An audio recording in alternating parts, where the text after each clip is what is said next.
न्यायदेवतेच्या नियमांचं पालन करा, ज्यांना गोंधळ घालायचा आहे त्यांनी गावी परत जा, मनोज जरांगेंची मराठा आंदोलकांना तंबी। नवी मुंबईमध्ये हजारो मराठा आंदोलक वास्तव्यात, जोपर्यंत आरक्षण मिळत नाही तोपर्यंत माघार नाही, मराठा आंदोलकांची भूमिका। आंबेडकरी समाजाला मराठा आंदोलनाला पाठिंबा, रिपब्लिकन सेनेचे प्रमुख आनंदराज आंबेडकर यांची माहिती, सरकारने ताबडतोब निर्णय घ्यावा, आनंदराज आंबेडकर यांची मागणी।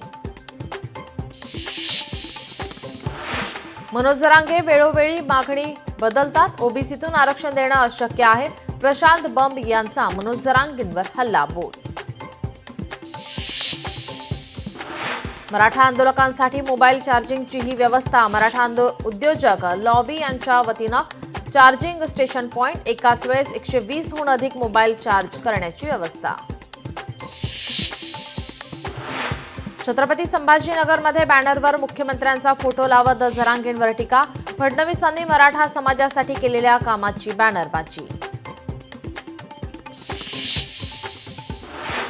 मनोज जरांगे आणि त्यांच्या पिलावळीस तुरुंगात टाका, नाहीतर मुंबईचं वाटोळ होईल, ओबीसी नेते धनराज गुट्टे यांची मागणी। जालन्यात गणेश मंडळाने बसवला 108 किलो चांदी आणि सोन्याचा मुलामा असलेला गणपती बाप्पा, 2 कोटी रुपये किंमत असलेला गणपती बाप्पा ठरतोय चर्चेचा विषय।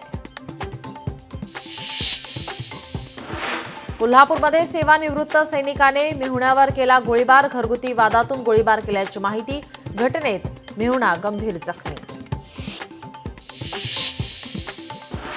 गेटवे परिसरातल्या प्रवासी जेट्टीचा मार्ग मोकळा, गेटवेतील प्रवासी जेट्टीला सर्वोच्च न्यायालयाचा हिरवा झेंडा, प्रकल्पाविरोधातील याचिका न्यायालयाने फेटाळल्या, प्रवासी जेट्टीमुळे सागरी पर्यटनात होणार वाढ। नमस्कार।